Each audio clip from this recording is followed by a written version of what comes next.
Hi, my name is Yin Yan, and for my final presentation, I'm gonna be talking about autonomous weapons. In this case, semi autonomous weapons. First of all, the way autonomous weapons work is by using sensors and by having a computer algorithm that can identify targets independently and employ its weapon system to engage and subsequently destroy its targets without the necessity of a human control. Although it is required that a human is always supervising the weapon in case of an error. In case of the error being the weapon engages and targets someone that it thought it was a hostile target, but it wasn't. So then the human intervention can actually stop that.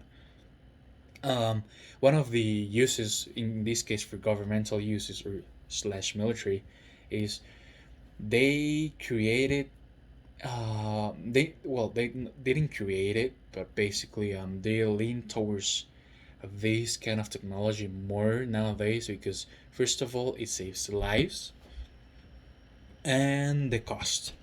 For example, according to the DoD, um, the DoD estimates the DoD or the U.S. Department of Defense estimates that each soldier costed the Pentagon at least $850,000 per year just in Afghanistan. So by creating and improving this technology, the cost is way less because basically the cost for creating an autonomous weapon, such as the SR SGR-A1 that is currently deployed in the DMZ or the military zone in the border between South Korea and North Korea, created by Samsung Technology, is roughly like $230,000.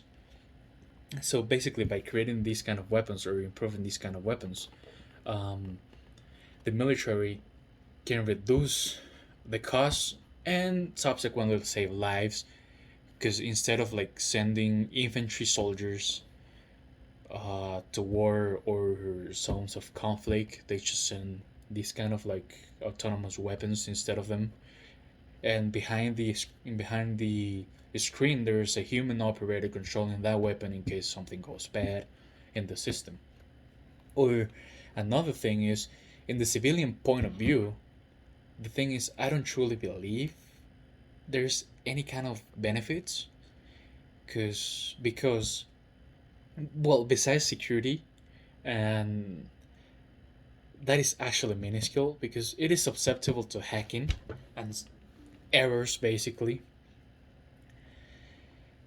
But if we look at into like private security and all the stuff, it may work, but I think, in my opinion, this will not be a thing for civilians. It will actually just have to be for for not even the U.S. government, for governments throughout the world and the military throughout the world.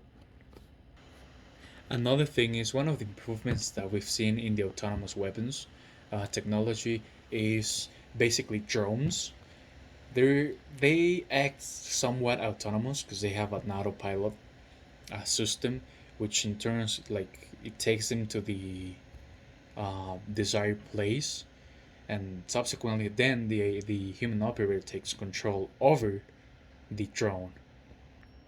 Or in the case of drones, there's the U.S. Navy has successfully launched a drone by the name of X-47B, which is a stealth drone, and it's the size of a fighter jet, so it's freaking huge. But still, it is autonomous, completely autonomous. Although, as I said, there's a human operative behind the screen controlling, supervising in case of if something goes wrong. As I said, in my opinion, this subject is pretty controversial because at the end of the day, we don't want a Terminator style robot that can kill the human race, basically. So that's it.